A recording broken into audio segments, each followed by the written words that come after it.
আর দেখেন ভাইরা আমার, বন্ধুরা আমার, বলতে লজ্জা হয়, আজকে এই পবিত্র মাস পাওয়ার পরেও আমরা গুনাহ মাফ করাইতে পারলাম না। আমরা গুনায় জড়িত, পাপ কাজ বেশি বেশি করতেছে।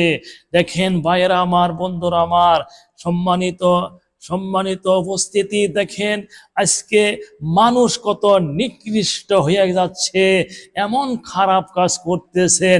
আগের যুগে জাহিলিয়াতি যুগ ছিল, জাহিলিয়াতি যুগের মধ্যে এরকম নিকৃষ্ট কাজ করত না, আর বর্তমান এমন নিকৃষ্ট কাজ করছে।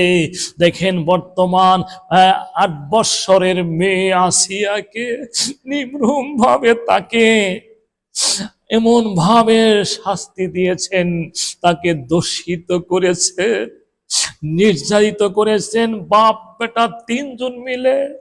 এরকম ইতিহাস পাওয়া যায় না, এই যে জাহিলিয়াতের যুগে এরকম ছিল।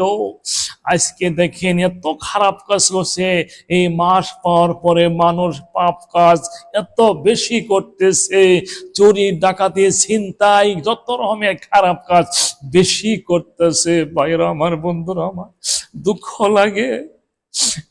আসিয়াকে, তার 8 বছর বয়সের আসিয়াকে তারা এমন ভাবে নির্যাতিত করলো, এটা বলতে চোখের পানি রাখা যায় না।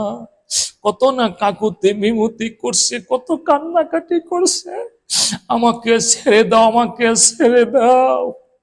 নিষ্ঠুর পশু তারা তাকে ছেড়ে দেয় না, এমন ভাবে নির্যাতিত করে, এমন ভাবে তাকে কষ্ট দিয়ে দুনিয়া থেকে বিদায় করেছে। ভাইয়ের আমার, বন্ধুরা আমার, এমন কাজ তো কোনো পশুই করতে পারে না।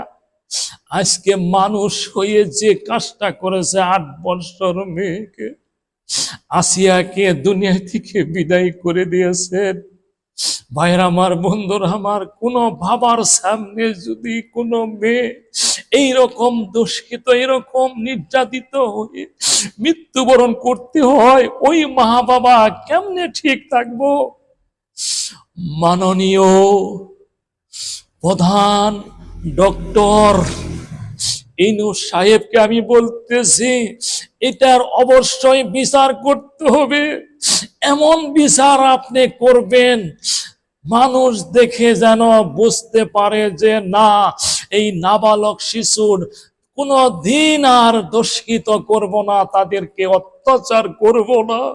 মাননীয় প্রধান ডক্টর ইউনূস সাহেব, আপনাকে অনুরোধ করে বলছি, আপনি দয়া করে এটার বিচার করবেন। পৃথিবীর মানুষ যেন জানতে পারে, বুঝতে পারে যে আপনি এটার বিচার, কঠিন বিচার করেছেন। আপনার জন্য সবাই দোয়া করবে।